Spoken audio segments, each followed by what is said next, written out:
Service baga bacaqii gannaa baatanii boqa birraa nagaan geessan jecha ayyaana bara haaraa 2016 sababeeffachuun keessummaa ayyaanaa qabannee dhiyaannee jirra. Keessummaan keenya artist Tsaggaayee Dandanaati. Qophicha qopheessuun kan isin faana turu ani Yordaanus Mokonnin. Direct gochuudhaan Alamuu Hirphaa qindeessuudhaan Birruu Daggafaa ogeessonni kaameeraa keenyaa Siisaay Taarikuu fi Baacaa Fiqaaduutii hanga xumura qophichaatti nu faana ta'an affeerraa keenya.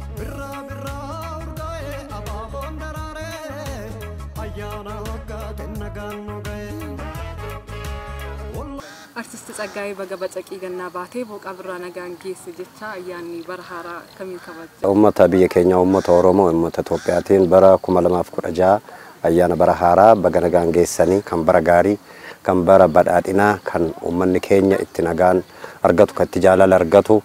kan ittiin tokkummaan Oromoo tokkummaan biyya keenyaatti jabaatu nuuf haa ta'u jedhaan ayyaana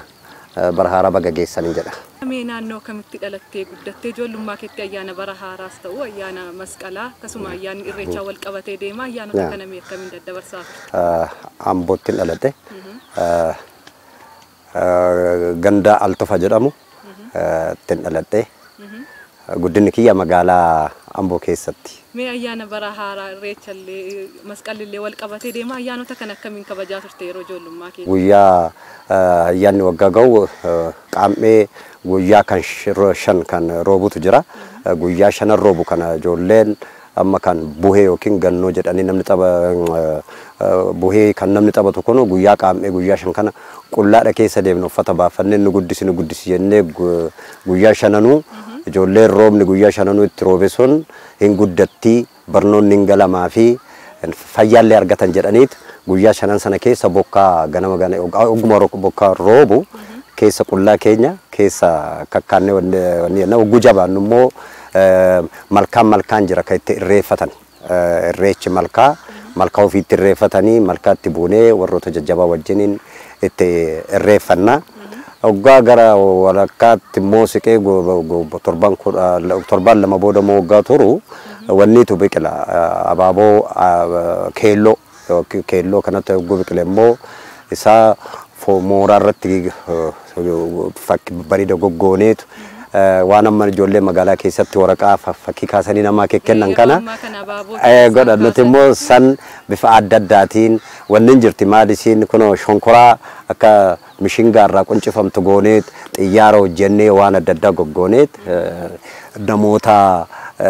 hirkisaa warra jedhamantu jiran warri nu hirkisan kun ogguu namni kittaa namu yookaan namni nama hirkisu duubaan jira. Warra amaan yaa'ina abbaati jedhanii kan waaman kun hirkisaadha jedhanii isaanii waa hojjennee kenninaaf. Kollega Tsaggaayee Ambootti akkamiin akka kabajaati turtee himteeti kanatti jirtu mee maatii kee biratti ayyaanni akkamiin kabajama? Ayyaanni kun bifa lamaan kabajama. Takka warri magaalaa amantii ortodoksiitiin kabajama. Warri baadiyyaa immoo bokkuu xulee kan jedhamutu jira. Bokkuun xulee kun bakka Oromoon itti irreeffatudha. Ayyaana biyya sanaati. Bakka sanatti deemanii sirna irreecha amma bushooftutti akka godhamu kanatti bakka bokkuu xulee jedhamu kanatti dhaqanii fardalleen taphatan gugsii taphatanii sirnaan bakka tokkotti egaa qe'ee ofiitti kan irreeffatan malkaa ofiitti kan irreeffatan hin jira. Kan waliin immoo bakka tokkotti itti irreeffatan naannoo Amboo kanatti bokkuu xulee bakka jedhamu wacan bakka jedhamutti namni irreecha bahee irreeffata seera duudhaa Oromootiin sirna gadaatiin ayyaana kana kabajan. Mee akkamiin gara muuziqaatti dhufte eenyutu fakkeenyaa siif ta'e mee? An fakkeenya namaatiin miti kan inni gara muuziqaa seene biyyatti aga waggaa 13 qofaatiin kan Amboo jiraadhe. Sambooda gara Finfinneetiin dhufe akka hiree obboleessa kiyyatoo Koloneel Gaaddisaa jedhamaan gafte kiyyaa isatu na guddisee isa bira dhufe dallaan inni keessa jiraatu mana barumsaa muuziqaati. Isa bira hoggaan taa'u warra muuziqaa hojjetan akkas calledheen bilisa hojjechuun jiraame firiilaansariidhaan garii isaaniif foddarraan laalaa waan isaan hojjetan laalaa dallaa sana keessa isaan bira taa'ee calledhee hoggaan waa sagalee uumama rabbi namaa kenna ilaalaniitu inni sitti obboleessi kiyyas waan beekaniif himanii qaxarriin odoon taane yoon dallaa keessa taa'ee sirba abbitoo kabbadeetiin sirba taa'ee wanni keessatti baranan wanni kun sirbi abbitoo kun baay'ee jaalatamaa reefu bahee jira sirba kan hoggaan sirbu dhagaanii barsiisa jedhanii mana barumsaa muuziqaa nagalchan gara Walluutti otoo hin taane akka muuziqaa baradhu bilisa nagalchanii muuziqaa baradhee tanni calqabe. Sirbi calqabaa egaa waggaa tokko booda egaa isaan muuziqaachitti na barsiisanii gara orkeestiraatti immoo wal dabarsanii waggaa tokko booda bakka biroo deemee warra muuziqaa nagadan kana bira markaatoo dhaqeen sirba qabaa sirba naa baasaa jedheeniin. Yeroo nan sirba kana baasu sirba suutumee kan hoggaan sirba suutumee sirbi kiyya calqaba sirba suutumee kan hoggaadhaan naa baasaa jedhee geessu namtichi sirba kana naa baasu Oromoo shantu magaalaa keessa jira Oromoo shaniifan sirba bisii baasaayi hin baasu jedhee achi aarii deebi'ee fira kiyyatti ergee deebi'ee isin gargaaru taateefi nama siniifan baasaa malee Oromoo maaltu jira nama shaniifan sirba baasaa jedhee na yaadadha xiqqishoo ta'ee firaaniin baase sirba kana namoota muuziqaa daldalantu naa baasan suutumeedha sirbiin calqaban baase. Bareeda gaafatte namtichi sirba naa hojjete kanatu sirbi kun akka gurguramuuf warra miidiyaa faana haasa'eetiyyi akka sirbi sun gurguramuuf akka beekamtii argatuuf warra miidiyaa TV kana dhaqee dubbise. Yoo dhaqee dubbisu akka maal ta'uun barbaada akka warra dura jiran akka warra Xilahuun Gasasaa kana waan isaan uffatanii uffachuu barbaada malee waan akkas uffata aadaa akkasii namas dura jiran sana waan hojjetan akkas ta'uu waan barbaaduuf suufii uffadhee dhaqan. Suufii nan uffadhee dhaqe kun immoo hedduu bareeda Jarmanii naa dhufee obboleessi kiyya gaa eerpoortiidha hojjetan waan uffadhee dhaqu Oromoo suufii uffateen sirbuu jette laa hin didde dubartii qophii kana qopheessitu ani si waraabamu jedheen didee gale didee hin waraabamu jennaan namtichi sirba kan akka beekamuuf hojjetu kuni isii odoon taane ana kadhate waraabamii yoo waraabamtatis hin beekamta sirbillee nama biratti hin beekama amma jara kadhanneeti isaantu kadhatamuu qaba malee ati diddee isaatti kadhatamuu qabdaa waraabamii jedheen dirqisiise amma dubartittiin meerra uffanniti fiddee jette an duraan uffaticha jaaladhuumi hin qabu jennaaniin gola keessa kaanii jiran uffata kana gola keessa kan kaaniif uffata adii guutuu adii akka kittaa waan jala ba'aa fakkaatu kana istiidiyoo keessaa qaban uffanni kun yoo Amaarinyaan dhufes uffatum kan uffatan Guraageenoo dhufes uffatum Tigriffoo dhufes Oromiffoo dhufes uffatuma kan hojjetan uffata nama uwwisan hiikasaa kan nin beeke yeroo sanaawu maal godhanii aadaan biyya kanaa tokko uffannaan biyya kanaa tokko nyaanni biyya kanaa tokko afaan tokko maal waan jedhu tokko yaada waan qabanii uffata kana istiidiyoo keessa kaan namichi dirqisiisee uffadhee dheegaa uffadhee oon uffadhu ani xiqqoo uffanni hedduu nama lamaan liqe kan akka kiyyaa oddoo dabana inni dabalata uffanni kun bal'aa guddaa uffata natti fiddee uffata gaba uffadhee dullaa si taallee jettee laale amma waan Oromoon ittiin uffatu kana isiitu natti malaale dullaa si taalle dullaan fille jennaan maxragaa cabsitee fidde laale dubartiin sun ammaa natti mul'atti furdoo guddoo cabsitee mukatti jettee waan mana ittiin xaragan kana irraa cabsitee kana qabadhu jette guddaa wanni sun uliyaan fuudhee dhaqne turteeti immoo Oromoo waa mataatti hidhata meerra ka mataatti hidhatan hin jiru guutuu qabaa jetti laal isiin maal agarteeti yeroo sana loogoo koomishinii turizimii NTO ka jedhu kanatu namtichi akkanatti huulee baatee jira namni maal jedhaniin NTO National Tourism Organization jedhu kanayyi namittiin tun Oromoodha ka jedhu immoo namni hiikee jira amma isiin sanarraa argiteet Oromoon akkanatti oo sirbuulee akkatti qabatee shaashii hidhatee maal uffatee godhaa jetti waan mataatti hidhamu hin jiru jennaan baandiraa Itoophiyaa kanarraa diimaa sarara tarsaastee addatti dheeyita amma kanneen an addatti dhadhee jiru kuni sirba suutumee kan oggaa agartanii simbirroo fakkaattees ka jiru kun kaanaan irratti asitti dhadhee jiru alaabaa Itoophiyaa ka jallisaa diimaa sanarraa tarsaastee fiiddee natti hiite jechaadha amma dubartiin tuni waggaa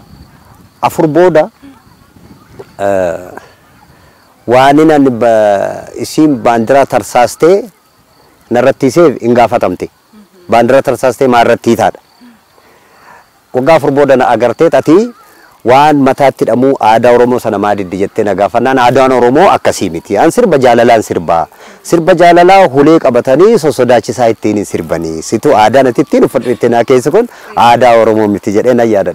كاسيت كوف سربي سوتمي كونو جتان مي سربا سوتمي كنرا متقوشي نو يادچيسه سوتمي يا سوتمي سوتمي يا سوتمي سوتمي يا سوتمي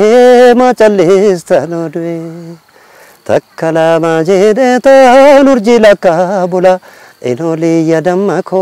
يانكو سيف مكلا سديا فرجدتا غرو لك بولا إنولي يدمكو يانكو سيف مكلا سربا كان كيست غاز اغاي غودينالي اوروميا غرا غرا كيستو ديسالي غرا غيمبيلي ليتا ولغا بها ولغا كنا بالين لي ارسين لي كيس جرا غودينالي اوروميا تطقي جرا مي كان رتي مالجت ابان سينا تلورا هدي سلاغا لغدي ديسا غدارا تلون سي ابان سينا جران كون سلو غدارا ولغاي دولمتيرا تلون كون ابان سينا كون باي غدارا يرو سنا gama akam wagga soddoma dura yadama dubbatu kana kamitti beeke namni jedha andallani itti guddadhe kone dalla taaddese burru ajajuudha dalla mandellani itti taaddese birru leenjise kolfe fatno jedhama bakke kuni bakka barnoota adda addaatti baratta waa argaa guddanne achitti akka siyaasatti illee fudhatamuu baate namoonni Itoophiyaa kana dhufan baay'een isaanii leenjii adda addaatiif dallaa keessa waggaa dhufan odeeffannoo waan hin argadhuuf qabsoo Oromoo yeroo san 83 qabsoon Oromoo gariin karaa Gondar garii Wallagga keessaan wanni dhageenyatu jira reediyoo Jarman Ameerikaa waan dhaabbilee Oromoo dudubbatutu jira dhaabbileen Oromoo kun maal jedhu barnoota qubee kana isaan Oromiyaa biyya jedhamu dhufneetu intervii gaggaafatamne Oromiyaa biyya jedhamu dhufneetu Oromoo seenaa fi qubee Oromoo barsiifnaa waajjira bananneetii jedhan ani sirba kana baasee waggaa lama booda gochuma kana godhan namni egaa bara sana jiru yaadata sirba kana akka sirba qabsootti ani sirba jaalalaatiif hin godhe ko wajjiniin gallee shaggee arsitti mana jaarraa baaleetti mana jaarraa olonkomii ambotti mana jaarraa jedha sirbi ilaal isaan immoo sagantaan isaanii yeroo sana biyya Oromiyaa jedhamtu kana dhaabanii naan magaalota Oromoo yookiin immoo kutaa Oromoo kanatti biiroo banatanii seenaa Oromoo barsiisuu qubee Oromoo barsiisuudha sagantaan isaanii eega dhufanii natti manjarri kun ittiin qabsaa turan sirba kana wanni godhaniitu amma anatu asiachi yaada isaanii bareeffatoon ta'an yeroo tokko tokko wantati sirba karaa tokkoon jettu isa tokkoof hin ta'a ati maaliifiyyi naannoo akkasii akkamitti arsii fi Oromoo kutaa Oromoo kana arsii baalee maal jedha akkamitti yeroo sana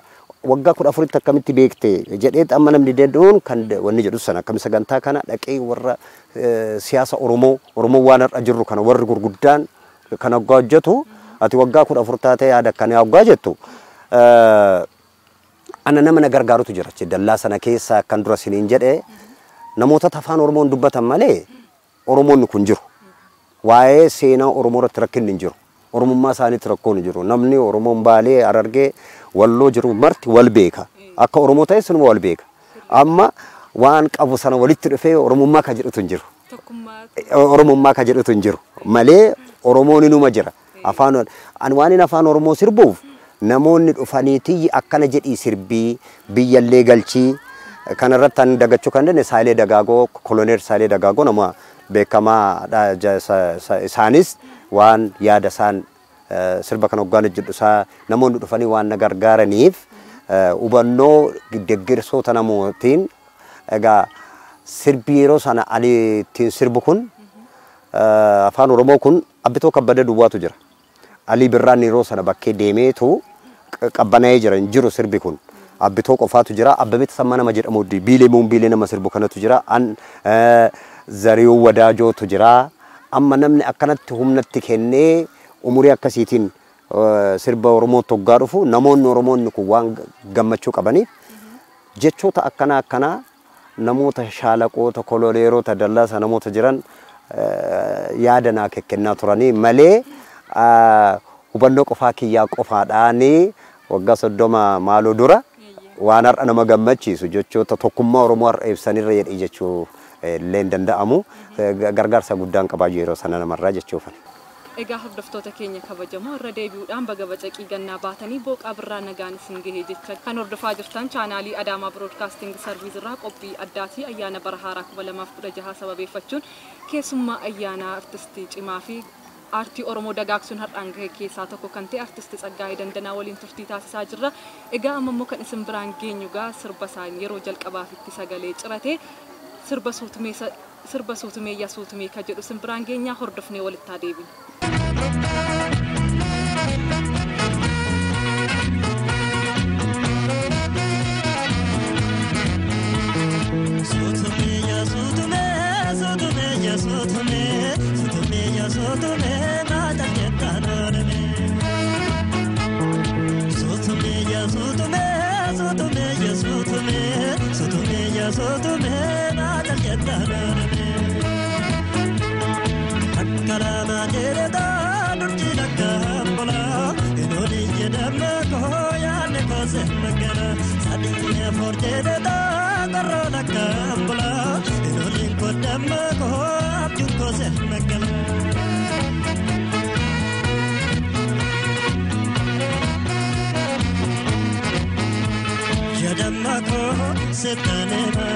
Yadamako setanema dawaganema tohakosema yakomoko napideftu muchahodo shedarato forenena ganale tabeto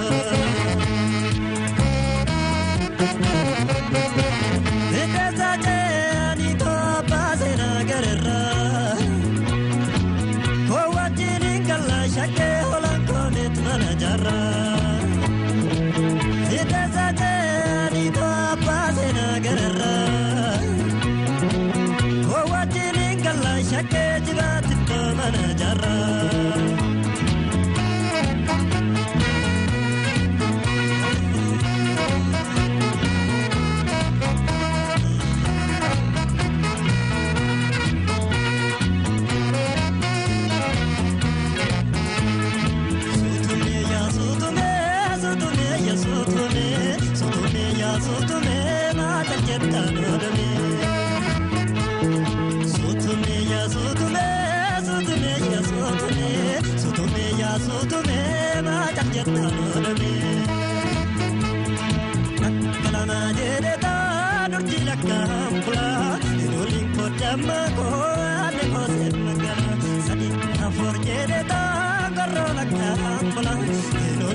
Egaa Tsaggaayee sirba kee dhaggeeffattoota biraan geenyee walitti deebineerra hanga har'aa albeema meeqa hojjetteetta? Albeema sagaleen hojjedhe singilii 5 hojjedhe aganuma gara sirbaa 114 wayiiti. Sirboonni kee yeroo baay'ee haala irratti hundaa'a yeroo Oromoon cunqursaa keessa turetti sirboota Oromoo kakaasanidha kanatti sirbaati turte mee kana irratti maal jetta? Sirbi baay'inaan ani wanni jedhu sirba eenyummaati. Sirba eenyummaa kun yeroo nan itti jabaadhee gara haartiitti dhufu jijjiirama oromummaan kun 83 dhufuun kun anaa daa'imummaan umuriidhaan dargaggeessummaa ga'uu fi hiree anaaf hiree gaariidha oromummaatti dubbachuudhaaf namoonni 83 waggaa dhufan ani sirba suutumee kana waan hin beekamuuf mana dhufanii mana na fudhatanii sirba akkana jedhii waan akkasii inni tokko akkana kwasii kootti akkana nu sirbii jedha inni tokko asiin televiinii kootti waraabame jedha maaliif sirba waggaa lama dura inni kana waan hin beekamuuf akkan dura si hime sirbi siitumee kun isaan waggaa dhufan nama jabaa nama guddaa wayii na se'anii nama siyaasa beekullee na se'an ogguu qaamaan na argan xiqqaadha waan tokko isaantu natti hime 83 akkuma nama Oromoo kaanii Oromoonis baratti wal argeedha bara seenaan Oromootti calqabee hiree gaariidhaan kan argadhe bara lamani mindaa naa kan falame bara lama duwwaadha kan hojjedhe bara tokko akkanuma freelanceriidha waanuma shaayinatti kennanitti bara tokko duwwaadha mindaa kan wanni jedhe baritti sana bara sana keessatti akkan dura uffata aadaa siin jedhu kanan fudhannan beekina nan beeka uffata tokko uffata Oromoo kan ittiin beeku kan bira uffadhu kan naan jedhan kan bira xiqqoomoo maaltu wanni namoota afaan biraa sirbaniif suufii hodhisiisan suufii kana birrii 25 waan akkasiitiin hodhisiisaniif ni uffata silkii jedhamtu akka jirti silkii jedhamtu waa jetti birrii takkaa fi sumna takka birrii fi 25 saantibii an magaalattiin guddadhee an obboleessi kiyya airpoortii hojjetaa suufii jarmanii naa fidee dhufa magaalaa keessatti an xiqqoo araadaadhaan tekwaandoos baradhee an jabaa godha isaan suufii uffata birrii takkaa fi 25 saantibiin uffadhu oguu jedhan waan inni afaan Oromoo sirbee fi jedheen didaa turedha magaa wanti xiqqishoo achitti yoo sirba heddummoo sirbisiisan sirba Amarinya kana sirba hedduu sirbisiisaniitu walitti aansanii sirba shanfaa sirbisiisaniitu afaan Oromoo qofaa miti beer beeresab jedhanii numa jirti duraanuu beer beeresabiin kun baruma sana siin jirti beer beeresabii kana takkitti godhan Guraagee tokko Tigree tokko Walaayittaa tokko Oromoo tokko chaansii kana malee hin qaban waan inni asirratti jabee waan takka wanni kanaan dura dubbadheen beeku anni Filfinesh qannoon orkeestara tokko keessa hojjenna achuma waliin jirra Filfinesh aadaa Wallaggaatu hojjetti ani aadaa Shawaa kanan hojjedha waan si ajaa'ibu ixaa baasanii nu hojjechiisan laal Oromoo filaman ta'u jedhaniiti yoon ani yeroo tokko andaanis boqotaa yeroo tokko Filfinesh tokko boqota amma kun si aarsee amma nuti dubbii calqabnee jechuudha amma guna Filfinesh qannoo yoo dhageesse yaadattee haarullee dandeessa baay'ee ishiinis illee na dursiti gochi akka xiqqootti ilaalamtu kun godhamu sadarkaa ittiin sii kaanii ol si teessisan namni ol si tuttuquyyatu kan dubbii bartu siyaasa illee ka bartu kan dubbii akkanaa keessa illee ka si galchu dubbiin kun salphaa miti dura siin jedhe sirba kan hoggaa suutumee hoggaan sirbu aadaan Oromoo kana jedhanii shaashii diimaa sitti hidhanii ulee maxraqaa baasee kitaaba istiidiyoo keessa kaa'anii akkas godhi aadaa isaantu beeka gatii uffata beer beeresabii jedhamu kan ammoo sabootan sii kaa'e kana uffata kan hoggaa bitan yoo dubartii taate shaamaa burreetti bitan laal shaamaan sun isiin illee bara sana isiin illee qarshii tokko hin caaltu akkaataa isaan tooftaa ittiin hojjetan hangafa sirbaa jedhaniitu Gondari fadura jalqabsiisan itti aansaniitu minjaar itti aansanii godhan dabaleen immoo kasi qaqqabdu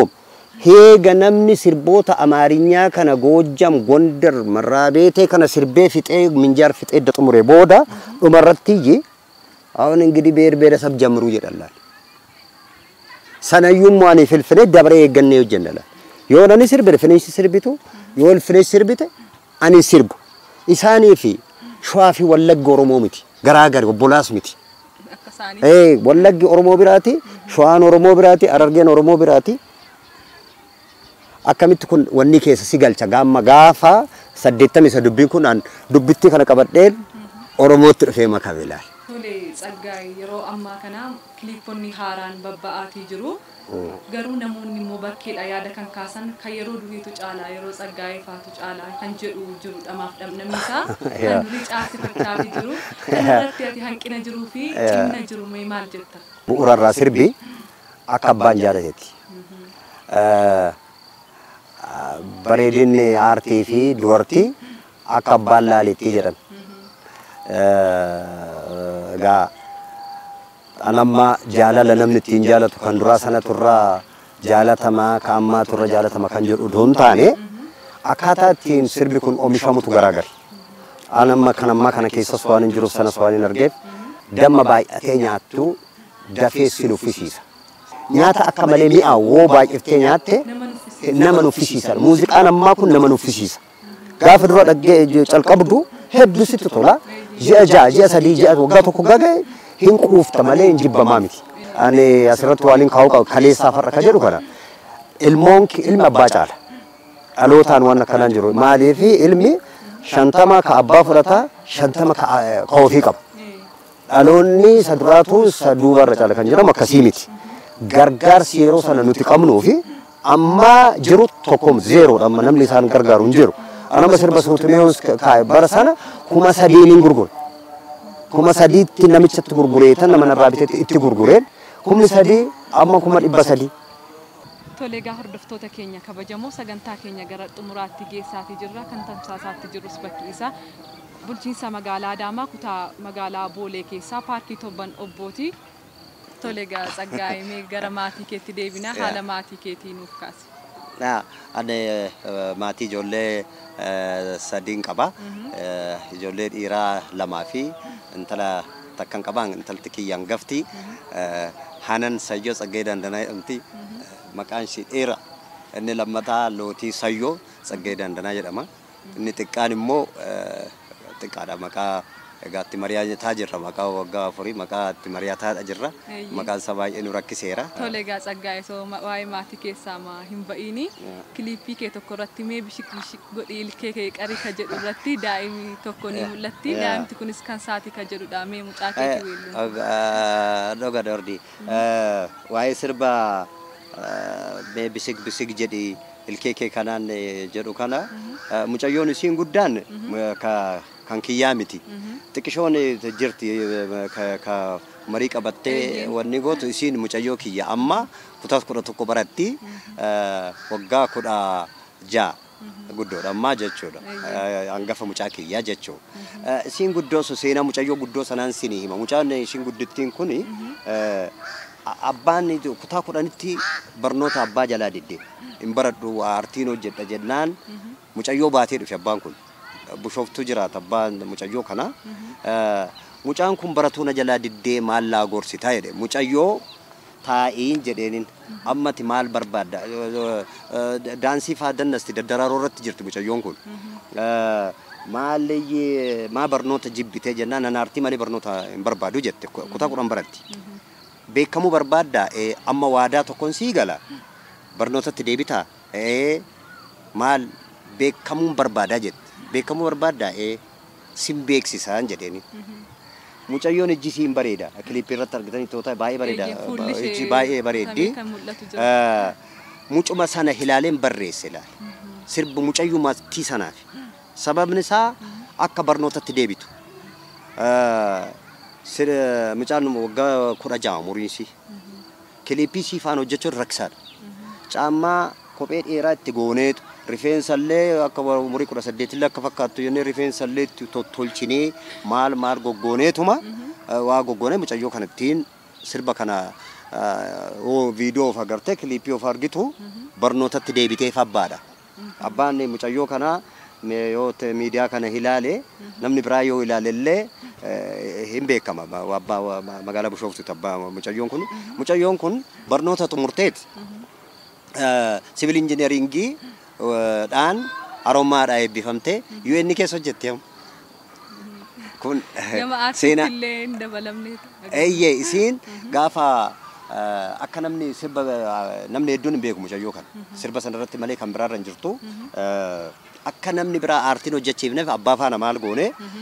yuunivarsiitii galtee silkii isii namatti bilbila malee namni isiitti hin bilbilu mucayyoon kun sababa akkanatti silbi kun hojjete mucaan isiin xiqqishoon kun isiin mucaan kiyya kunillee kofluu jaalatti egaa waa'ee yaaddagaa ka ormaallee mucaa ormaatiif akkas jettee naa akkas yaaddu kiyyallee xiqqaattu malee yeroo sana mata shan waan akkanatti mucayyoon shanuun guuttu afur waan xiqqishoodha baay'ee dur konkolaataa keessa kaa'ee wanni qabattee wanni jalaa uffatan qabdu wanni tiishartii xiqqishaa tokko jalaa wanni goote isuma fuudheen sunillee mucayyoo nama birootiimi dhaloota gaarii akka taatuufimi kunillee gaafa guddatte immoo akka mucattii guddittii sana waggaa 16 sana isii waggaa xiqqishoo taatee achi keessa akka galtee gaafa barnoota seentu fakkii mucaa kana gaafa itti himamu barnootaaf illee hin jabaattiidha jedheen immoo mucayyoo isii sana achi keessa ishii xiqqishoon sun kan kiyyaa isiin guddoon sun sababa akkanaatti hojjetame baga na gaafatte baay'ee namni biroo na gaafatee beeku gaaffiin kun baay'ee waan gaaffii jabaadha baay'ee. Tole jalqaba irratti siif kaaseen ture waa'ee sirboota keetii Tsaggaayee keessattuu immoo sirboonni kee egaa haala yeroo irrattidha kan isaan hunda'anii sirboonni kee waaraa'u kan jedhu hawaasa keessaa qorannoon tokko tokko yaadi tokko tokko kan ka'u jira waa'ee Finfinnee irratti illee boolee kan jedhu tokko sirbi keetii kanatti jirtu kana irratti mee yaada kee tokko. Ogummaa aartii kanatti seenaa dhokate baasuu karaatti agarsiisuudha fuulduratti agarsiisuudha ogummaamti nama waa barreessuu kun jabaadha ka jedhamu yoo seenaa fagaatee dhokate uummanni irraanfate yoo yaadachiise jabaa jedha. Fuuldura mootti immoo kan caalu fuuldura waggaa 5 kana taataa waggaa 10 kana taata jettee eessaa fidda sana seenaa saduubaa sanarraa fi har'a kan inni irra jiruu fi gar kamitti akka deemu tilmaamuun naman tokkummaan ilmaan Oromoo yoomuu jabaatu namni addaan nu baasu du'ee biyyaa uffatu waggaa 30 kana kan jechaa turame yoomuu tokkummaan ilmaan Oromoo raaguu miti tokkummaan ilmaan Oromoo jabaatu namni immoo akka nuti tokko hin taane godhu du'ee biyyaa uffatu jedhu boolee lama booleen kun 2000 kan bahee fi 84 kan bahetu jira booleen kun yaa shirri boolee fi boolee biyya bulbulaa kanatu jira lama 84 fi 2000 irratti akkamitti boolee maa dabalee meeli inni sun yaa shirri boolee irraa jedha yeroo nan 84 yaa shirri boolee jedhee sirbu shirri booleen kun sirba jaalalaati boolee keessa waliin shirri deemnaa jedhaani Oromoon magaalaa keessa hin jiru eenyu faana shirri deemta ani yeroo sana maaliin argee akkan dubbii calqabe siin jedhee doorre shamarran Oromoo kun jiru afaan Oromootiin haasa'an yoo bira geesse Oromoo ta'uu isaa sitti man anamma odeeffannoon argadha artistii waan ta'eef dubbisuudhaaf namni dubbisu odeeffannoo argadha artistii gaafa taate nama ogguu dhufu nuti anis Oromoodha jedha shamarran tokko dhufte anis Oromoodha ogguu kana waan gootu Oromoon boolee kana keessa jira magaalaan Finfinnee kun bakka qaroome ka jedhamu bakka guddaa jedhamtu booleedha airportiin kunis waan jiru bakka diree xiyyaaraa waan ta'eef iddoon sun hin hawwatamte gaa nama iddoo sana jiraatu nama qaroome jiraata sooressatu jiraata waan jedhamutu waan jirtuuf qalbiin garsanatti nama deemti yaa shirri booleerraa odoo namni Oromoo magaalaa keessa hin jirre eenyu qabattee shirri deemtaadha booleef garjiin kanuma keenya been dhaqnee laallaa biyya abbaa keenyaadha biyya boolee bulbulaa dur qamadiitu biqila har'a xiyyaaratu biqilaami isaan maaliin jedhan qonni qamadeen kan Oromooti nuuf qotaa jedhan baadiyyaadha magaalaan jiruudha nutoo kamiin goon qamadii gurgurteetu xiyyaara bittaami qamadichis kanuma keenya xiyyaarres kanuma keenyaadha laal kaleessa qamadii biqilaa har'a xiyyaaratu irra gulufa yoommoo gara siyaasaatti dhufte kaleessa qamadii iddoo sanaa namichi itti biqilche suni har'a xiyyaara booleen deemuudhaaf namni Oromoo dhorkeen jiru jechuudha. Kan barbaadamtu lafti karaa boolee bayiinsa boolee kana Oromoon bakka kana akka qubatu barbaadu har'a an magaalaa Finfinnee walii galaa jechuu odoon taane boolee kanatti deddeebi'uun kun dubbii qaba Oromoon eega qaroome biyyi kootoo eegale boolee kutaa magaalaa booleetti ganyaan Oromoodhaaf hin gaagaye. Sagaleedhaan hordoftoota keenyaaf. biyya boolee bolbolaa boolee boolee boraalee durqamadii tobiqilaa boolee boolee boraalee beennagneen bashannannaa boolee boolee boraalee dhibbaaf shantama qabna gurbaa boolee boolee boraalee nyabbaashi sodaannaa boolee boolee boraalee atis keetiin bashannan Anis kiyyaan galatoomii guddaa galatoom sagaleen kee kanuma sanadha wanta jijjiirame takkallee yaa eessa baasaadha qaba. Tole gaa Tsaggaayee baga geessanii ergaa kee dabarfatta sagantaa keenya gara xumuraatti geenye jirra. Kan hin jedhuun uummata Itoophiyaa amantii Ortodoksii uummata Oromoo dabalatee qabuuf baga bara haaraa geessaniin jedha. Galatooma ayyaana gaarii isiniif haa ta'u ulfaadhaa. Egaa waamicha keenya kabajjee bakka kanatti argamu keef guddaa galatoomi siin jenna. Egaa hordoftoota keenya kabajamoo qophii addaa ayyaana bara haaraa 2016 sababeeffachuun artist Tsaggaayee Dandanaa waliin turtii taasisni kana fakkaataa isinis mudannoo isaa fi